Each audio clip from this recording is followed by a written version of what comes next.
Good morning, Yorkshire Classic Cars Limited fans. I hope you watched me update this week. I did mention later on today I was going to start taking the engine out of the Capri. It's that time when it's got to come out and see just how ruined it is. So I thought I'd do you a quick video on that. Got her up in the air. Going to start disassembling. Now, hopefully I've planned all this and made it as easy as possible. Time will tell. Stick around. It's going to be a good one. Let's see how good or bad it is inside. Thank you. Bye-bye.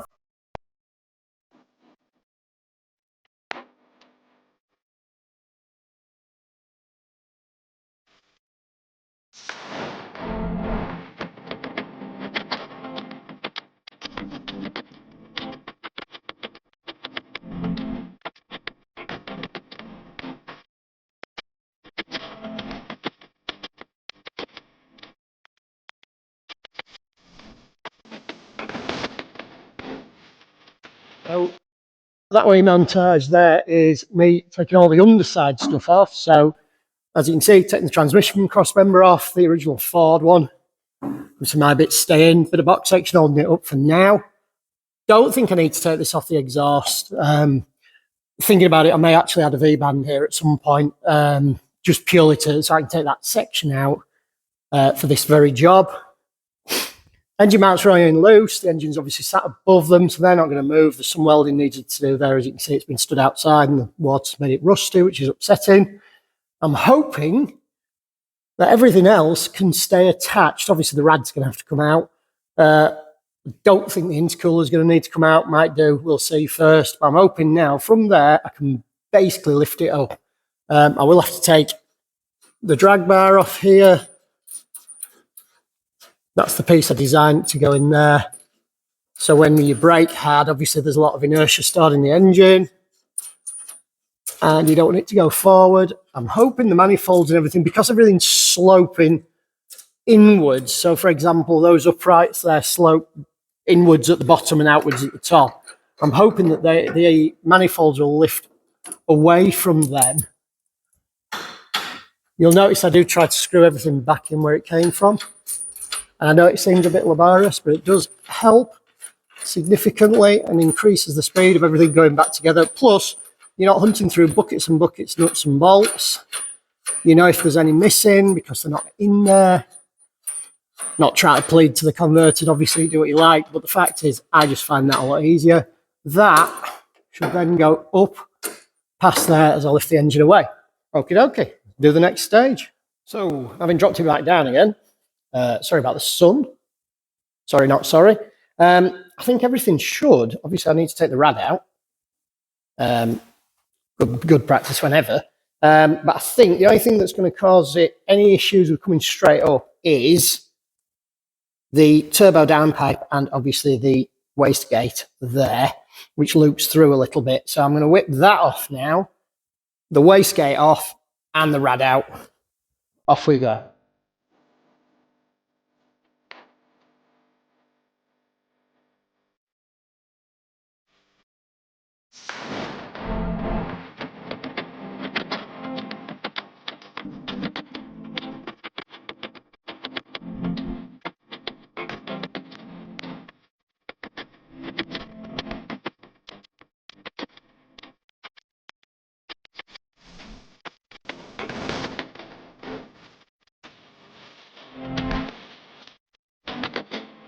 Literally 2-minute job, take off that downpipe.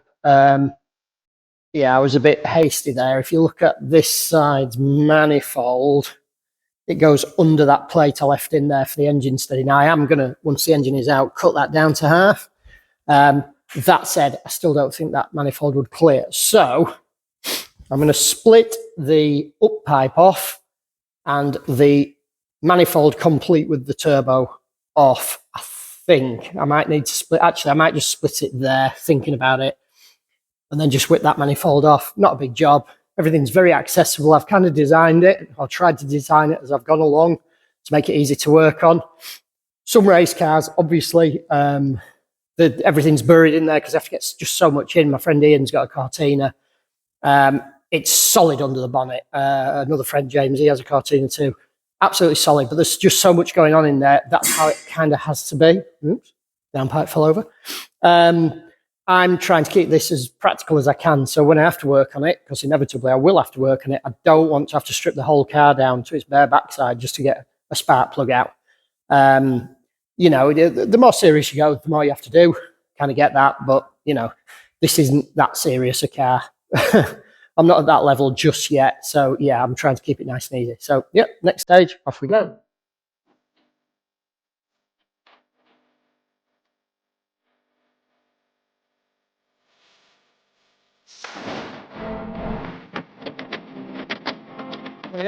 So that's it for today.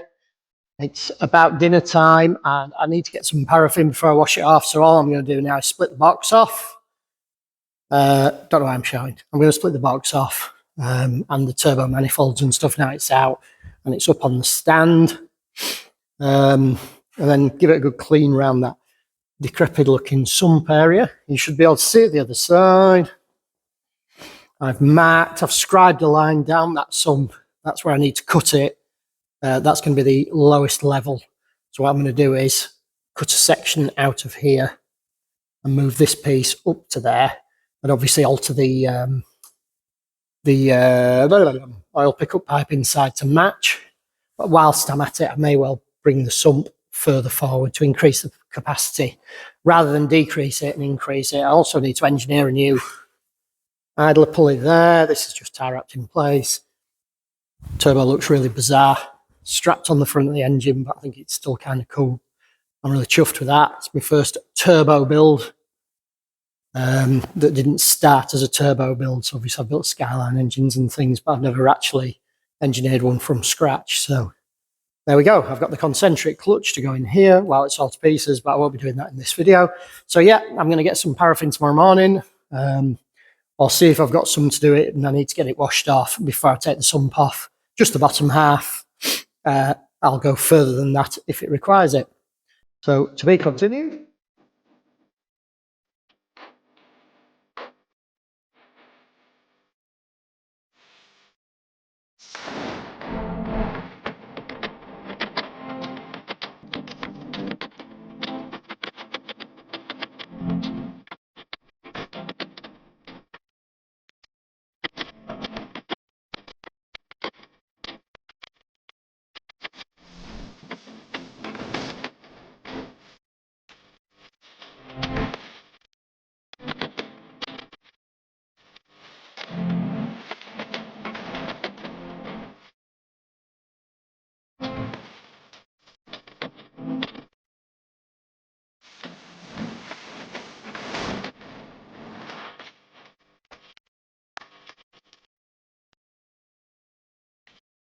There you have it, washed off. Is it spotlessly clean? No. Basically what I'm going to do is take the sump off. So all I needed to do really was clean around this area here, so that when I take this sump off, it's not going to drop dirt into the engine, because if the engine is in good condition, I'll only be changing the bottom end bearings and then putting it all back together again. I want to investigate that first. If I find out that it is absolutely ruined in there and it needs a crank grind or whatever, then unfortunately I'm going to have to strip it all down and it's going to have to all be cleaned anyway. So there's no point really in wasting a lot of time now. I just need to know where I stand with the engine. Could be great, could be terrible. I ended up washing it off today because I found that I remembered I had a load of old damaged petrol. And it only took about 2 litres, so I sprayed it off with the spray gun. Came from Aldi, that originally. It's brilliant, and it's just cleaned all the muck and filth off the bottom half there.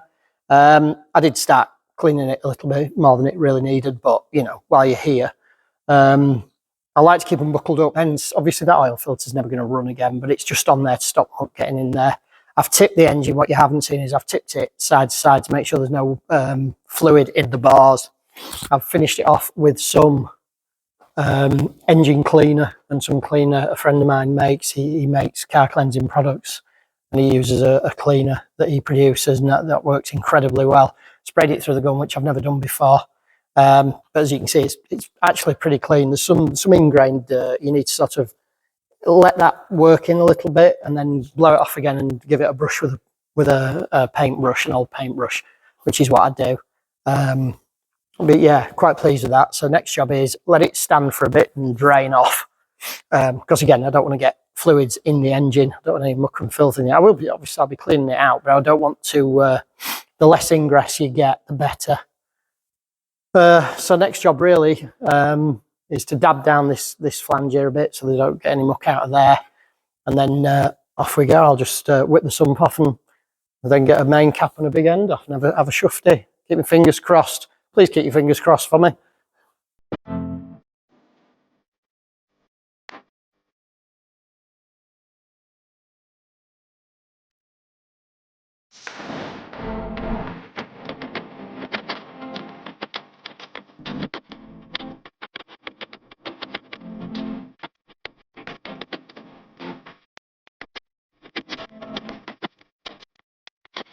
So just going to crack off the number 8 big end. Just take that, put that down there a sec.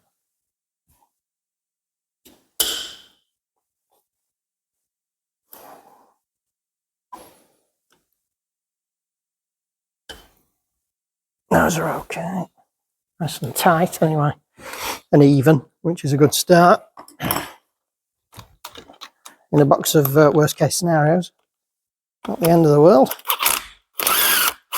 So what I'm thinking is, if I do build the bottom end, I can always then come back next year and do the top end and just rebearing the bottom end, and should be good to go. I don't want. I know some of the lads have got spare sets of these engines and stuff.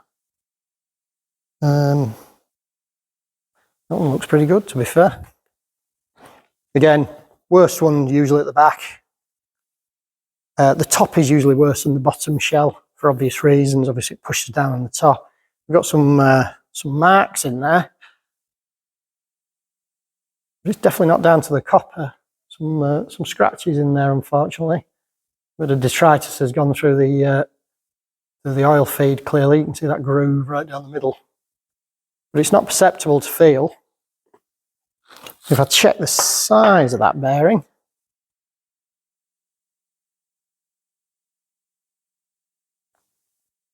again, let's have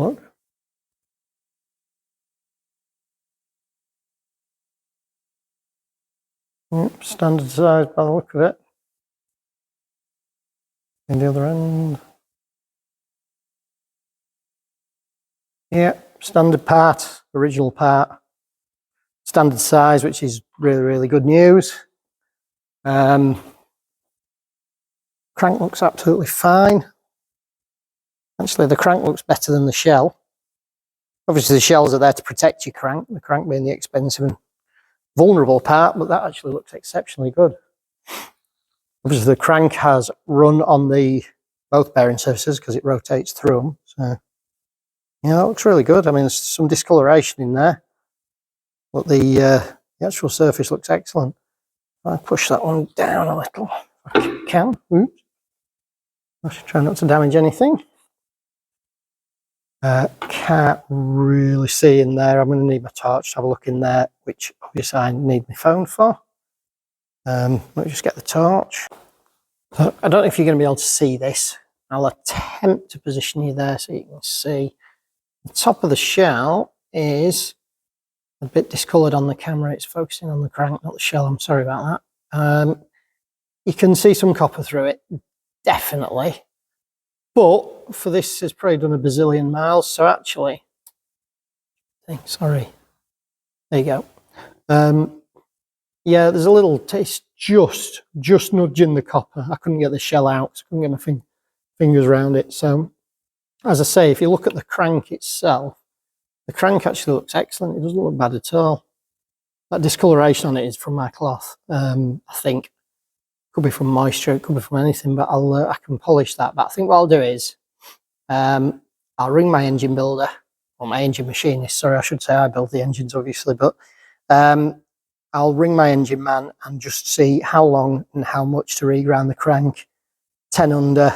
I think those would get away with a polish. I think that needs to be probably 10 under to get rid of those marks. That's a push. I'm not putting a new crank in. but I will put new bolts if it needs it, and new mains and big end bearings. As I say, I'm quite chuffed that the camshaft looks good. I don't want to change the cam. I'm going to try and defeat putting fancy cams in by using more boost. So yeah, I'll close the video there. Is it toast? I don't know. What do you think? Let me know.